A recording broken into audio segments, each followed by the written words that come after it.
Halo teman-teman, selamat datang di Sudut Koma. Gue Nobi Kurniawan dan hari ini gue akan ngebahas satu komik Jepang atau manga. Yes, I know. Kayaknya di Sudut Koma ini tuh gue jarang banget ya bahas manga. Mungkin dedicated videonya tuh selama ini baru satu, yaitu Solaninnya Inewasano. Nah, kenapa hal tersebut bisa terjadi? Karena, simply gue bukan avid manga reader. Dari gue kecil sampai sekarang, cuma ada dua manga yang bener-bener gue ikutin. Waktu masih kecil banget, waktu masih awal-awal belajar membaca dan bisa baca, gue tuh ngikutin banget serial Doraemon.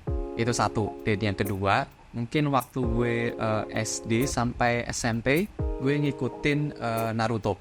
Nah, cuma dua serial itu aja yang bener-bener gue baca, gue beli tiap volumenya dan gue tungguin update tiap minggunya. Doraemon enggak sih.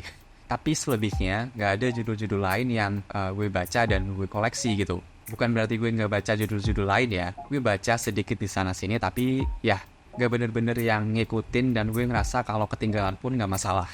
Itu alasan pertama, gue bukan avid manga reader.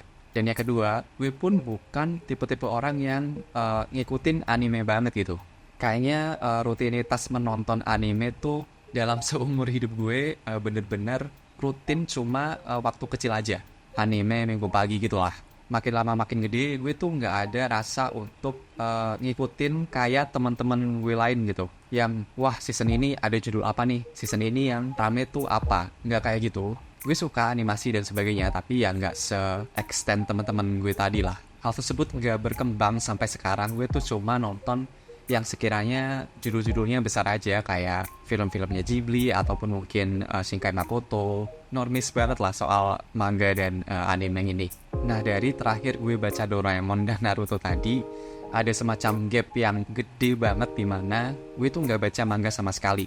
Kalau anime mungkin masih ada lah ya dikit-dikit nonton, walaupun ya judul-judul gede tadi aja. Nah, hal tersebut terus berlanjut sampai terakhir gue baca Solanin dari Ineo Asano. Gue nggak tahu ya akhir-akhir ini entah karena alasan usia atau gimana, tapi gue ngerasa di semua medium cerita yang gue konsumsi, entah itu novel, entah itu film, sekarang tuh gue lebih gravitate towards tipe-tipe cerita yang mungkin relatif drama, yang soft life mungkin, yang grounded. Gue tuh bukan gak tertarik sama tipe-tipe cerita yang besar, yang world buildingnya luas dan fantasy bla bla bla. Bukannya gue gak suka, tapi lebih interestnya tuh bergeser gitu. Lebih suka aja sama tipe-tipe cerita realis yang dekat. Nah, tentunya hal tersebut gue temukan saat gue baca komik Solanin karya dari Ineo Asano. Dan setelahnya gue coba ngulik lah, kira-kira manga apa lagi nih yang punya sekiranya vibes yang sama lah. Dan akhirnya gue ketemu sama satu judul manga yang akan gue bahas di video kali ini, yaitu Look Back karya dari Tatsuki Fujimoto. Mungkin kalian lebih kenal sama nama mangaka satu ini dari judulnya yang lain, yaitu Chainsaw Man. Itu juga rame banget. Gue baca juga sih, tapi volume 1 doang. Terus gak lanjut lagi. Dan judul satu ini juga sempat rame kemarin waktu film animasinya tayang. Dan karena kayaknya banyak banget gitu ya yang merekomendasikan judul satu ini, dan setelah gue coba baca blognya pun gue ngerasa cocok, jadi ya gue beli aja. Dan spoiler alert, gue end up suka banget sama judul Look Back satu ini. Oke, jadi manga satu ini menceritakan tentang apa sih? Judul Look Back akan menceritakan kisah tokoh utamanya, yaitu Fujino. Cerita akan dimulai waktu dia masih SD. Dia tuh tipe murid yang punya skill menggambar. Dia tuh setiap minggu atau setiap bulannya semacam setor karya komiknya di buletin sekolah. Dan karenanya dia tuh banyak mendapatkan pujian dari lingkungan sekitarnya, dari teman, dari guru, sebagainya. Dan rasa kepercayaan dirinya tuh akan skill menggambarnya tadi sangat tinggi.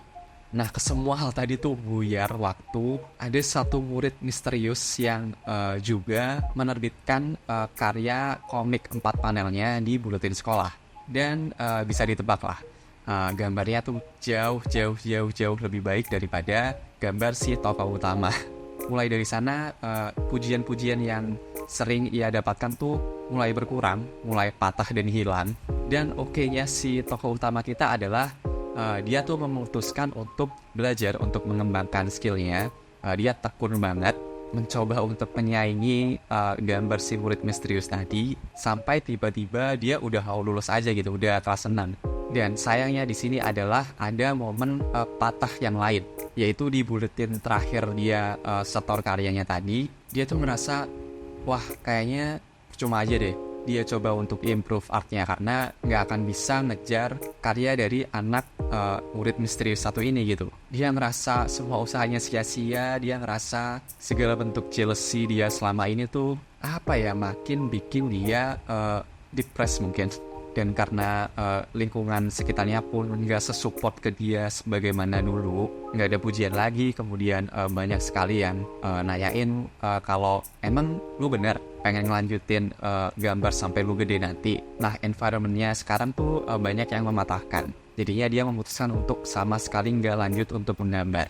Tapi yang menarik akan ada satu momen di mana situasi yang ia alami itu berubah 180 derajat. Yaitu saat Fujino bertemu dengan si murid misterius tadi, yaitu Kiyomoto yang ternyata adalah fans dari gambar-gambar Fujino di sekolah gitu. Si Kiyomoto ini tuh anaknya pendiam dan dengan segala kenervesannya dia tuh kayak Star Trek gitu ketemu si tokoh utama kita dan ngejelasin dia tuh sukanya tuh dari kapan, sukanya tuh dari lama banget dan yang dia suka dari artnya si tokoh utama tuh ini. Kemudian dia minta tanda tangan dan sebagainya. Dan bener aja, seusai pertemuan tadi, situasinya tuh berbalik 180 derajat. Yang mana membuahkan satu momen yang menurut gue cantik banget dan ajaib. Yaitu pas dia pulang seusai pertemuannya tadi, cuacanya tuh lagi hujan. Dan muncullah panel spreadsheet satu ini yang, wah, gue suka banget, cantik banget. Dia tuh punya momen dancing in the rain gitu lah. Saat menyadari segala insekuritas dia, jealousy dia selama ini, kemudian usahanya dia untuk memperbaiki skill menggambarnya tadi tuh nggak sia-sia. Karena ternyata selama ini orang yang mungkin dia kesali gitu ya, ternyata adalah fansnya dia sendiri. Itu momennya sweet banget dan wah, gue nggak begitu ngulik judul satu ini teman-teman. Jadi gue tuh nggak punya ekspektasi sama sekali, gue nggak tahu arah ceritanya kemana. Gue tuh baca look back satu ini malam-malam, bener-bener tengah malam. Di luar tuh lagi hujan dan gue nggak tahu mau ngapain. Gue inget punya komik satu ini dan ya gue memutuskan untuk baca gitu, random aja. Dan saat nemu scene tadi, gue tuh ngerasa, wah gue nemuin salah satu bacaan terbaik gue di tahun ini. Seriusan gue gak bersanda, ini bagus banget. Kemudian ceritanya akan berlanjut dari sana. Gue gak akan jelasin lebih dari itu karena ini merupakan judul one shot yang relatif tipis. Jadi daripada kalian ke spoiler, mending kalian baca sendiri look back karya Tatsuki Fujimoto kalau kalian penasaran. Oke, sekarang kita masuk ke poin kelebihan yang gue temukan. Yang pertama, pastinya ceritanya. Seperti yang udah gue sampaikan di awal, akhir-akhir ini tuh gue lebih suka sama cerita yang relatif, drama yang grounded dan sebagainya.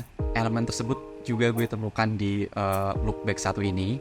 Gue juga suka bagaimana Tatsuki Fujimoto meramu perjalanan si tokoh utama kita. Bener-bener gue bacanya tuh roller coaster emosi men. Relate-nya ada, momen-momen lucunya juga ada, momen mengharukan, seneng, momen sedihnya juga ada. Wah, lengkap sih.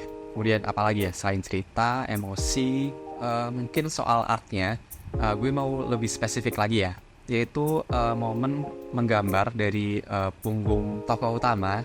Scene satu ini tuh muncul berkali-kali dalam judul lookback satu ini dan somehow gue ngerasa momen yang simple ini, momen yang tenang dan sepi ini justru banyak bawa emosi. Dan walaupun mungkin gak ada dialognya, tapi ikut menggerakkan cerita gitu. Gue tuh amazed banget sama panel dia menggambar satu ini sih, itu gue suka banget. So ya itu tadi untuk poin-poin kelebihan yang gue temukan. Sekarang kita masuk ke poin kekurangannya. Mungkin cuma satu sih, dan ini sebenarnya nitpick banget karena overall gue masih sangat suka sama judul lookback satu ini, yaitu ketidakkonsistenan art dari Tatsuki Fujimoto. Gimana ya gue jelasinnya? Ada momen-momen di komiknya tuh gue ngerasa posenya rada kaku, tapi di halaman lain halus banget. Kemudian ada bagian di mana di komiknya tuh artnya berasa rapi, tapi ada juga bagian yang berasa sketchy. Itu sih, gue rada bingung. Gue mikirnya tuh kayak, ini dia bisa loh gambar yang seperti ini, yang quotes on quotes gue lebih suka lah, better daripada beberapa halaman yang lainnya. Tapi kok nggak diterusin gitu? Kenapa nggak dipertahankan pakai art yang seperti tadi? Gak yang sampai jelek atau gimana, nggak separah itu. Cuma ya gue bingung aja gitu. ada beberapa hal yang seperti tadi. Di beberapa part tuh gue nangkep ya maksudnya buat apa. Kayak contohnya di sini, itu kan agak beda ya dari yang lain. Nah yang kayak gini tuh gue nangkep maksudnya agak lebih dramatis. Tapi untuk yang pose kaku tadi, kemudian ya pokoknya ada berbagai momen yang gue nangkep poin inconsistent tadi fungsinya apa. Tapi di beberapa panel yang lain, gue tuh nggak nangkep nih kenapa dia ada beda dari yang lain. So ya mungkin itu aja untuk pembahasan manga Look Back dari Tatsuki Fujimoto. Gue bener-bener suka sama judul satu ini, 5 dari 5 bintang. Bener-bener salah satu bacaan terbaik yang gue baca di tahun ini. Kalau nggak salah, Tatsuki Fujimoto punya satu lagi ya, komik one shot lainnya. Mungkin kedepannya gue akan coba check out judul yang itu. Dan mungkin satu lagi deh, gue mau minta tolong sama teman-teman yang udah nonton video satu ini dan merupakan avid manga reader gitu ya, yang sering banget baca manga. Kalian kalau punya rekomendasi bacaan yang sekiranya sama gitu ya, kayak mungkin Look Back ataupun Solanin, mungkin bisa kasih rekomendasi kalian di kolom komentar bawah yang lebih ke seinen kali ya. Oh ya, ngomongin seinen, gue tuh ngerasa komik Look Back 1 ini tuh ceritanya seinen banget gitu. Tapi somehow ada logo Shonen Jump di sini. Tuh aneh banget sih, gue bingung sih. Dan ya mungkin itu aja. Untuk teman-teman lain, apakah ada yang udah baca komik Look Back 1 ini? Gimana pendapat kalian? Bisa tulis di kolom komentar bawah. Jangan lupa juga rekomendasinya tadi. Dan ya mungkin itu aja. Seperti biasa, terima kasih sudah dengerin. Gue Robi Kurniawan dan sampai jumpa di halaman selanjutnya. Thank you.